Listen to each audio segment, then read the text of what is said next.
Kaikuren ustez, ekoizpen arduratsua da behiak gure larreetako belarrez elikatzea eta horrela gure ingurunea zaintzea. Kaiku kilometro zero, ekoizpen arduratsuko esnea.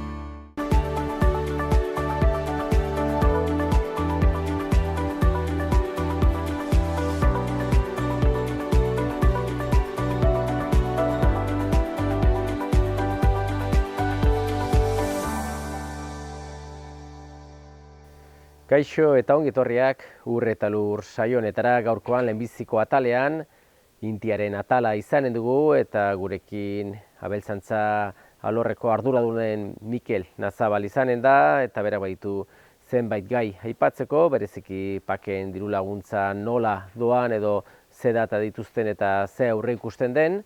Eta bueno, Mikelekin egon ondotik Albaikideren atalean Oier Usandizaga albaiterua izanen da gurean eta berak zenbait eritasunen inguruan solastuko zaigu, eta azkenik saioari amaiera emateko, Andoni Mendiburu, hazienda saltzaile edo tratantearekin egonen gara.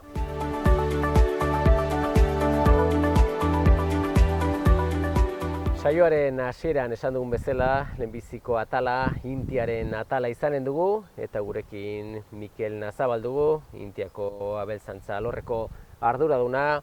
Eta bueno, Mikel, badakigu sektorea, beltz xamarra dagoela eta ezagit zoritxarrez, baina gaur egunean nekazari eta abeltzainek behar handia dute, paketik heldu diren, Europatik heldu diren laguntzetara, eta ezagit ez urtero egite dituzte pakeen diru laguntzoken eskaerak, eta ezagit ze fasetan gauden, nola dagoen egoera, zer aipatzen dugu. Egunon, hala da bai, orain apirilean gaude, eta bueno, pak garaia eta eskaerak apirila 30 arte izaten da. Normalean luzatzen da, maiatza 15 arte, baina bueno, momentuz apirila 30 arte baino lehen egin behar da. Eta bai, esan duzun bezala, beharrezkoa da pak egitea. Lurraren inguruan dauden abeltzain denak pak egiten dute, eta horri esker, diru batzu lortzen die, eskerrak horri zen, errentagarritasuna ukulu gehienetan, hortik heldu da, ezta? Eta, beharrezkoa da, gauzak ongi egitea. Orain, jende guztia hor dabil, galdeska, guri Intiako langilei galdeska, ia nola egin, lurrak nahiko duten, lur klase batzuko, lur mota batzuk badutela baino beste batzuk ez, nola lortu, eta hor dabiltza jende guztia, momentu honetan hola da egoera, guk urtero, apirila inguruan, betik abeltzainen galdera ditugu. Eta aurten 22an gaude, aurreko paka printzipioz 20 arte zen, eta luzatu da 21 eta 22 joan dan PDR, Plan de Desarrollo Ruralekoa da. Eta badirudi 23an berrituko dela, 21 eta 22 da pixkat bestearen luzapena da. Gutxiz gora bera berdintxua da, konvergentziak eta indire joan den urtean bastante gorra izan zen, asko zaukanak. Eta konvergentzia hori lurraren arabera denak kobratzen dute gutxiz gora bera berdintxu. Oraindik ez da erabat berdindu, 29irako nahi da lur eremu berdinak denak berdin kobratzea, oraindik ez da kobratzen berdin, eta hori da 29irako egitea nahi dana. Orduan 23irako, Europako erkidegoak hasi ziren lanean, dirudienez, bazan pak nahiko landua pak berria, baina gerra dala eta ez dala, ikusten nahi da, ze nola garestitzen nahi dien garagarrak eta dena, azkenean behiak eta animaliek jaten duten dena asko igotzen nahi da, eta dirudienez, paken politika hau, aldatu beharra da. Pixkat landua zagun, baina dirudienez, aldatu beharra da. Bada lur eremu bat uzten dela ekoiztu gabe, eta orain pentsatzen nahi die lur hori ekoiztea, eta aldaketa batzuk etor daitezke, ezta. Eta orain, aurten esan duten bezala, 22an lur berdintxoa izango da, ez dago aldaketa handirik, 23irako aldaketak egonen die, eta esan dizuten bezala, aldaketa batzuk pentsatua ziren, baina gerra dela eta, berriz aldatu beharko die, eta berriz berritu beharko da paka, eta orduan baztakigu nola geldituko da. Azkenean gauz batzuk bazekiten aldatuko ziela, baina oraindik Ba ez dakigu, bai, ez dakigu. bai. Garbi dago ez, pakaldatu edo ez aldatu, etorkizuneko nekazaritza edo abeltzaintza gaztetan dagoela, ez? Azkenean daudenak momentuan sartzen ari diren, nahiko sartua dago sektorea, eta ez dakite gazteak sartzeko erreza izaten den, pakari gara solasten kasu honetan adibidez, behar dituzte lursailak beraiek ere diru laguntza jasotzeko, nola izaten da pixka kudeaketa edo nola ikusten duzu? Hola da, bai. Esan beharra dago, egoera oso momentu hontan sekula baino okerrago dela. Oraindik jendea animatzen da, gazteak animatzen die sartzeko, kasu hontan ja zarkitua daudenak ikusten dute gaur hontan ezin dutela jarraitu eta utziko dute, baina beti poztasuna da jende gazteak sartzea. Eta errentagarritasuna ikusita eta ze beharra duten abeltzain berriak, errentagarritasuna beti esaten dugu eta orain argi dago paken inguruan dago. Eta pakean diru laguntza jasotzeko lurra behar dute eta berria danak lurra izango du, berean lurra izango du, gero alokatzen duna, baina hemen Nafarroan dagoen aukera on bat da komunalakin landu, ezta? Eta orduan, hor ja gertatzen daia, hoien ardura izaten da udaletxeena, ezta? Eta orduan udaletxeak, guk ikusten dugu lehentasuna izan beharko lukela jende gazteak, ezta? Jende gazteak etorkizuna hor dago, eta jende gazteak behar duna da paka kobratzeko lurra, eta errentagarritasuna edukitzeko lurra behar du. Orduan, pixkat eskatu nahi nuke, udalari, Nafarroan dauden udalei, errepartua intxendan moduan, buru o animalien arabera intxendanean, beti izan dezatela lehentasuna gazteak, ezta? Eta horren arabera, etortzen dien gazteak animatuko dire, ezta? Lurrik ez baldin badago, gazteak ez di animatuko, zen errentagarritasunik ez dute izanen. Gero beste aldetik, ikusten da paka aldatu behar dela, eta ikusten nahi geha, Europatik etortzen dien aginduak, gero erkideak kontrolatu beharra ditu, eta aurrera eman behar ditu, eta ikusten nahi geha, paka kobratzeko lurraren arabera da, baina lur hori landu behar dela, belarra moztu, belarra jan, eta komunaletan adibidez, eskatzen dutena da, erderaz esaten dena, pastoreo real efektibo, eta horria egunetik egunera zorrotzago izango die. Eta hortik paketik kobratzen nahi dutenak, bazkenean hoien animaliek egun beharko die belarra jaten kanpoan. Ez da posible orain egiten den bezala, bai deklaratu, baina ez dut aprobetxatzen, aprobetxatzen dut hirugarren abeltzain batekin. Gauz horiek dirudienez, egunetik egunera gogorrago izan behar die, kontrol gehiago izan behar die, orduan abeltzainak hori behiratu behar du eta jakin beharra du azkenean deklaratzen dituen lurrak aprobetxatzeko diela. Bai, orduan ez dakit esneko behiak adibidez belagaira ateatzen az direnak, baina behar bada belarra egiten dutenak, gero beraientzat baliagarria da kombinazio hori edo? Bai, hemen paka egiten dutenak die azkenean belarra jaten dutenak, ez da, rumiante direnak. Eta lurraren arabera, ze lurra erabiltzen duten, horren kopuru horren arabera kobratuko dute, kobratuko dute. Baina komunaletan eta hor, horre ematen du, egunetik egunera gogorrago jarriko diela eta kontrolak egingo dituzela. Zenati orain arte, komunaletan erabiltzen da mota guztiko animaliek, kanpokoa ez hemen ez da, o beste toki batzutan hartzen dituzten lurrak bakarrik deklaratzeko, ez belarra jateko. Ez komunaletan, baizik eta komunaletan eta beste toki batzutan. Eta orduan hor dirudienez, Europatik eta hemen Madrildik, dirudienez gauza gogorrago jarriko die eta hori kontrola ingo dute. Nahiz eta zureak izan, alkilatuak izan, komunalak izan, o kanpoko baso bat zuk hartu o alkilatu. Eta hor gia direla, esaten nahi dire monitorizazioa. Gauz asko jartza nahi dituzte kontrola ondixago inteko eta kobratzen dunak kobratzeko baldintza batzuk beteta. Hori da, azkenean diru asko dago jokuan, eta dirua lortzeko ez, gauzak ongi eginez edo bintzat erabilpen egoki hori emanaz, beharko du izan. Mikel, zuek ere atope zabiltzatez, lanean, azkenean, asteak pasatzen dire segidan, eta beti bada saltsa gauza bat edo beste, eta bueno, sektore ikusita horrela dela, ez dire garai politak ez. Egoera da dana, baina guk azkenean errealistak eta baikorrak izan behar dugu ez. Gauza egia esan da ez dago batere ongi, baina guk irten bide batzuk atera beharko ditugu eta abeltzainen mesedetan, eta hortan lan nahi beharko dugu. Eta azkenean gizarte osoren mesedetan, ez? Lehen sektorea bertan behar dugu, bertako produktuak, eta dana soka bada, eta poliki gauzak bere onera bueltatzen diren.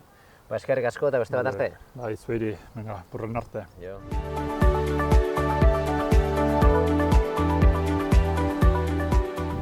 Albaikideren atalean gaude oraingoan, eta gurekin Oier Usandizaga albaiterua, eta Oier, beti ere zuek ere hazienda tartean ibiltzen zarete, eta arrunte izaten da haziendak eritasun desberdinak izatea, eta aspalditxotik solastu izan du gara mingain urdinaren gaitzaren inguruan, bai behietan da ardietan ematen dena, eta ezagite ze fasetan gaude, nola dago eritasun hau? Aurten ere, aurreko urtean bezala, kanpaina egin da, urria bukaera azaroa hasieran hasi zen kanpaina, horri bili gara, alik eta azkarren, bai behiak eta bai ardiak txertatzen, eta beraz, kanpaina ofizialki urtarrilako 31an bukatu zen. Bato beste gelditu da, despistatu edo tal, otsailean bukatu dugu erabat egiteaz, eta lo único da jendeei oroitu hazi, ez da kanpaina garaia bukatu, lehen mingain urdinaz bakunatzen segitu behar dela, bereziki aratze txikiek, eta ez bada bakunatzen, gertatu laitezke bi gauza bat, animali hori mugitu nahi dutenean, giek ezin datera alizatea, ez dagoelako txertatua, eta bestetik bai gertatu daitekena da esplotazio batean, bertako animalien 20% baino gehiago txertatua, baldin badago, adibidez 10 behi dauzkan pertsona batek 6 atze sortu bat ezkio, eta ez baitu bakunatzen, eta eguneko 20% baino gehiago edukita bakunatu gabe, adibidez behi bat, bialdune badu hiltegira edo, gie ingo zezkio gelditu edo frenatu. Ez orduan, jendea da pixkatu hori bitaztea, ez dakit urrengo urtean berriz kanpaina egingo denez, baina bitartean, helduen urtean jo bintzat, aratze txikiak 3 hilabetetik goiti junberko garela txertatzen, bai bakuna eta handiko gehi egunera berriz ere dosis de recuerdo edo bigarren bakuna sartuz. Bestetik ere ezakitze beste eritasunen bat edo aipatzeko edo ze aipatzen du ere? Bai, guain da pixkate jendean agotan dabilena, IBR-en kanpaina edo, Espainia mailan aspalditik dabiltze IBR-eko kanpainakin bueltaka, badia komunidade batzuk aspalditik aidienak erradikazio plan batean sartu daudenak, eta aurten Nafarroak erabaki du plan hortan sartze edo pixkate bultzatzea, ezta? Hasieratik etorri dena da, bereziki komunalitara edo pasto komunalitara joaztin behiak bai txertatu beharko dira derrigorrez IBR-ezan, esplotazio ezberdinetako behiak eta kontatzen dialako, eta erabaki hori hartu delako, Urbasa, Erroko komunalak eta Baztango komunala pixkat ezberdina da, eta hor pixkat erabakiek beste modu batera hartuko dire, baina printzipioz komunalete egoko diren behiak dena txertatu beharko dire. Gainentzeko behi guztiak, printzipioz aurten hasi da kanpaina, nahiko suabe hasi da, lehenbiziki komunaletako gaioi pixkate gehien bat bultzatuz, eta gainentzeko jendeak izan lezake bi aukera. Ja pixkat, kanpaina modu ofizial edo ez teknologian genealogoan sartzen delaik orduan hasi lanean, edo gure gomendioa da lehenagotik abeltzainak sartu daiteke plan de voluntario de erradikazen IBR esaten den programa batean, ez kostik ez du, gure bidez, beren albaiteroen bidez dokumentu batzu bete, entregatzen dire, planean sartuko litzake, eta kanpaina saneamentua aprobetxatzen da behi odolatera eta ikusteko zein den IBR egoera ikuilu bakoitzean. Eta ikuilu bakoitzan ikusita nola dagoen IBR-a, ikuilu bakoitza kalifikatzen da, IBR batetik IBR lauera, IBR lau izango zen IBR gabe eta txertatu gabe, adibidez IBR 3 izango zen IBR gabe baino txertatua, kategoria batzuk jartzen dire, eta horren arabera, ikuilu bakoitzai esaten zaio, zein den ze gomendio edo ze egin beharko luken. Jendea ez beldurtzeko ere, hori, lehenbiziko gauza kostik ez du programa horretan sartzeak, eta pixkat jendeai obligatu edo derrigortzen dion gauza bakarretako bada, hori, saneamentua meiratuko dela analisi bat egingo zaiola ikusteko zer dagon, eta hortaz aparte, adibidez ikuilu batean, behi bat positiboa bat agertzen badin bada adibidez, behi hori ezingo da behin ere beste ikuilu bat eta bizitarako saldu. lehioi, o hil beharko da hiltegian, edo ikuiluan gelditu. Ezingo dena da, beste ikuilu batetara saldu, ez? Orduan, nik uste gomendagarria dela jendea poliki-poliki lanean hastea, porque helduen urtean ikusten dugu ja, bai izango dela obligatorio eta bai denok sartu beharko dela hortara, orduan aurretik ja hastea gauza begiratzen eta jakiten bakoitza nola dagon, iruditzen zaigu oso gomendagarria. Eritasunen aurrean ez, beti ere badakigu garrantzitsuena prebentzioa izaten dela, baina, badire kasu asko non tratamentuak egin behar diren, zuek ere albaitaritza taldearen barruan orduzu ere sendagai, ez da pixka bat ze arau berria diren edo nola kudeatzen diren azkenean antibiotikoak, norberak nola erabakitzen duen antibiotikoa eman edo ez, zuek ematen duzu pixka botika, nola da guzti hori da? Bueno, azkenean berezi berdire bi gauza, ez? Alde batetik da botika saltzen duen komertziala, hori azkenean pertsonetan bezala, hor daude farmaziak, eta bestaldetik da rezeta nork egiten dara, ez? Preskripzioa esaten dara, ez? Kasu honetan, humana medikua eta gero farmazia, eta gure kasuan, izango litzaken albaiteroa, eta gero ere bai, azkenean farmazia, baina animalita bideratua, ez? Piskat batzutan importantea da berestea bi gauzak, ez? Orduen hor bi gauzoiek elkartzitu zen gauzik importantena errezeta da, ez? Errezeta normalean egin behar dena da, animali ikusi, eritasun duen, kliniko bezala gomendatzen duzu tratamendu bat, errezeta egiten da, eta gero, edo abeltzainako albaitero bere guztien dio adibidez bere autotik, edo abeltzainak errezeta horrekin jundaiteke edozen komertzialetara botika hori hartzen ez. Orain dela hilabete batzuk sartu da legedi berria botikana, legedi oso handia da, eta gauza batzuteko pixka komplikatu, baina jendeak argi eduki beharreko bi gauza garrantzitsuenak, ez alde batetik trazabilidadea garrantzitsuena, hau da, jakin nahi dena da, botika ekoizten denetik, ze animalita pokotu du, ze esplotazioetan, ze animalitan gorde diren supresio demorak eta bar, eta horretarako dudik gabe, importantena da animalien identifikazioa. Orain arte, jende askotan, jende askok tratatzen zituen haziendak, askotan abeltzaile berak ere badakielako gauza asko zarekin tratatu, eta gero liburu tratamentua betetzen zen jakiteko, espezio baten aurren adibidez, trazabilidadea antzeko jakiteko animalioi zarekin izan den tratatu edo non erabili den botik hori ez. Orain pixkat egin zaiona da, buelta eman edo pixkat gauza argiago egiteko, ja errezetak hon behar du animalien identifikazioakin.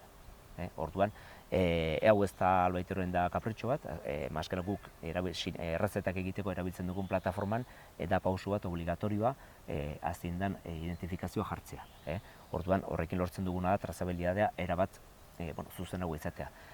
Identifikazioa aparte, tratamenduetan ere, gaur egungo lege honekin ezin dugu esan, erosi behar dut animali batentzako adibidez penizilina bat, baina, edukiko dut beste bat, por si akaso, beste animali bati beste bat zaio berdina.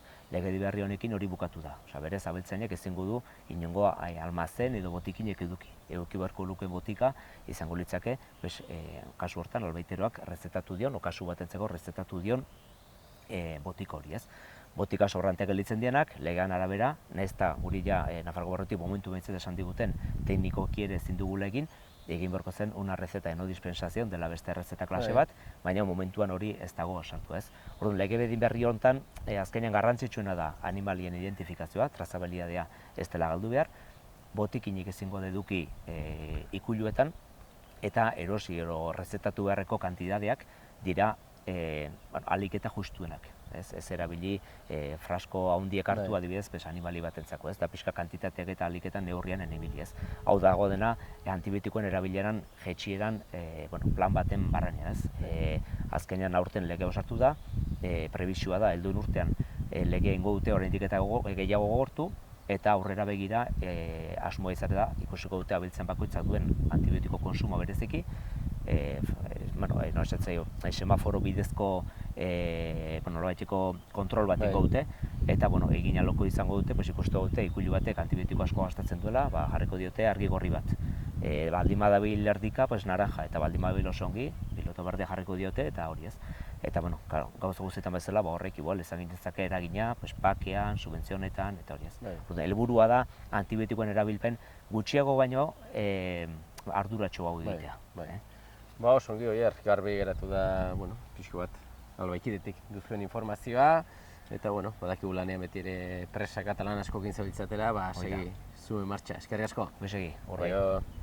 Kaikuren ustez, ekoizpen arduratxua da gure abeltzain guztiei, handiei naiz txikiei, laguntza bera ematea. Kaiku kilometro zero, ekoizpen arduratxuko esnea.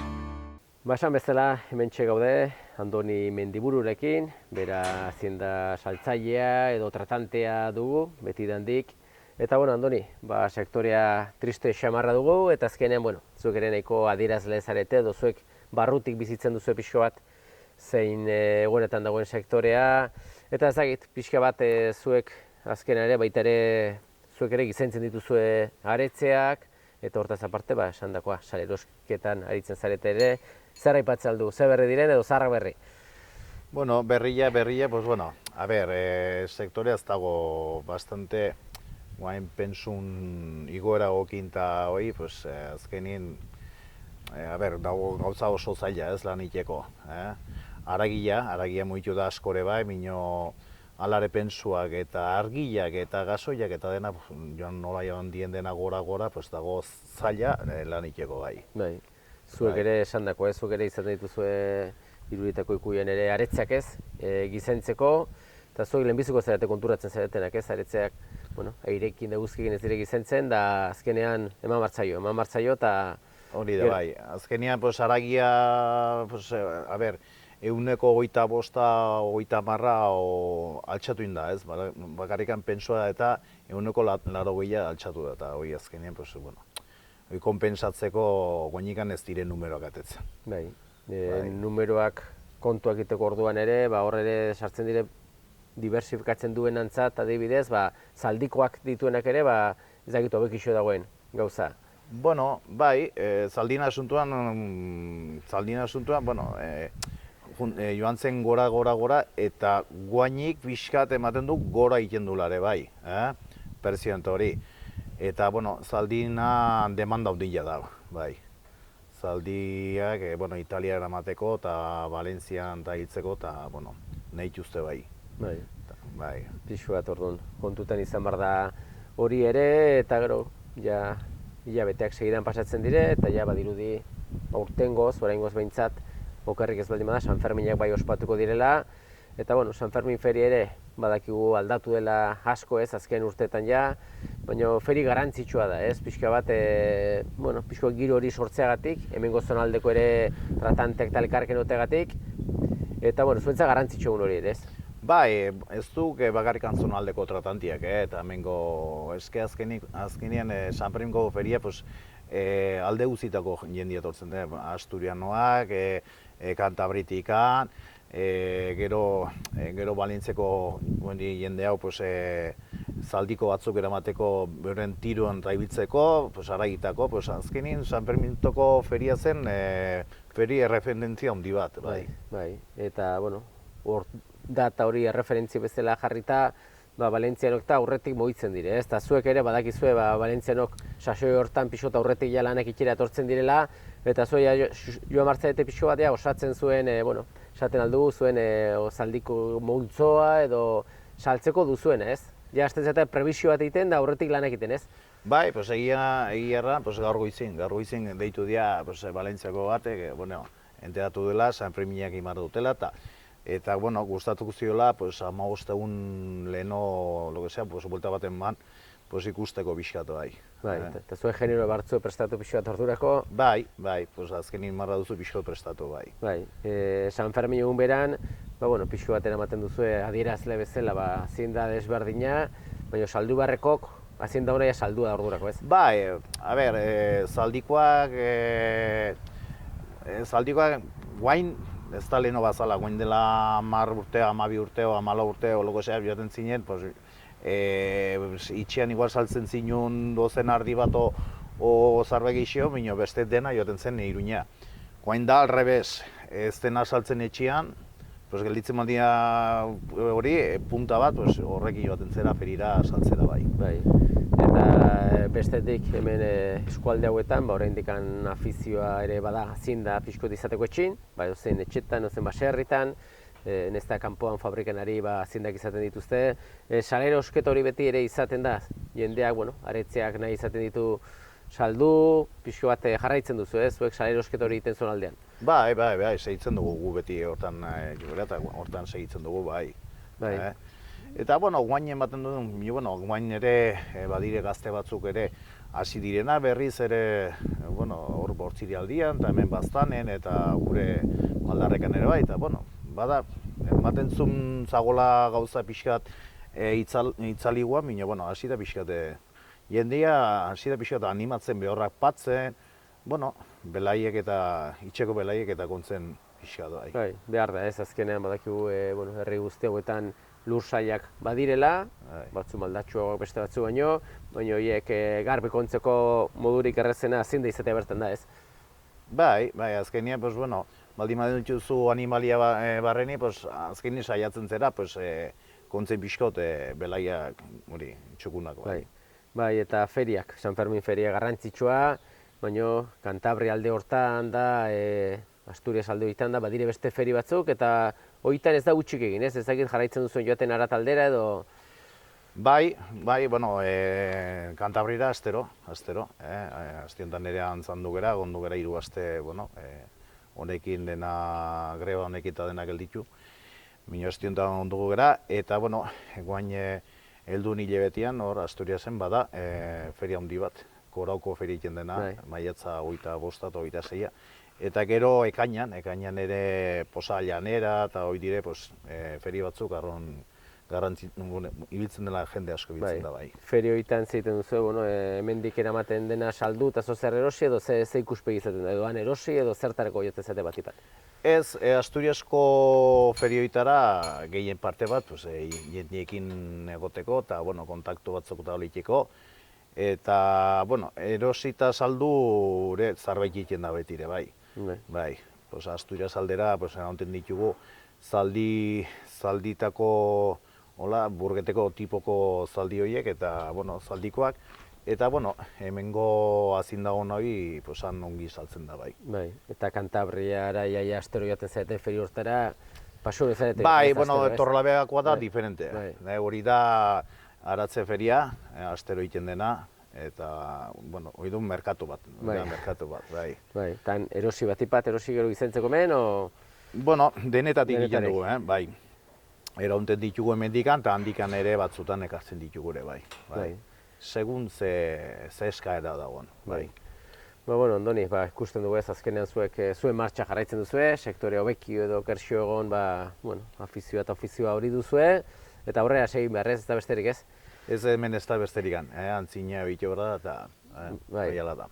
Hurrengo jaia San Fermin feria horretan edo hurbiltzen garen gu ere, zuek ere zaudeten, eta zenen dugu elkarren berri. Eskerrik asko. Bale, zueri. Aio bai.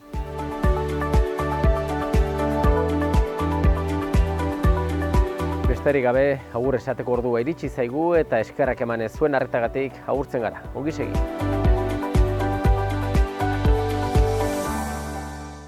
Kaikuren ustez, ekoizpen arduratsua da behiak gure larreetako belarrez elikatzea eta horrela gure ingurunea zaintzea. Kaiku kilometro 0, ekoizpen arduratsuko esnea.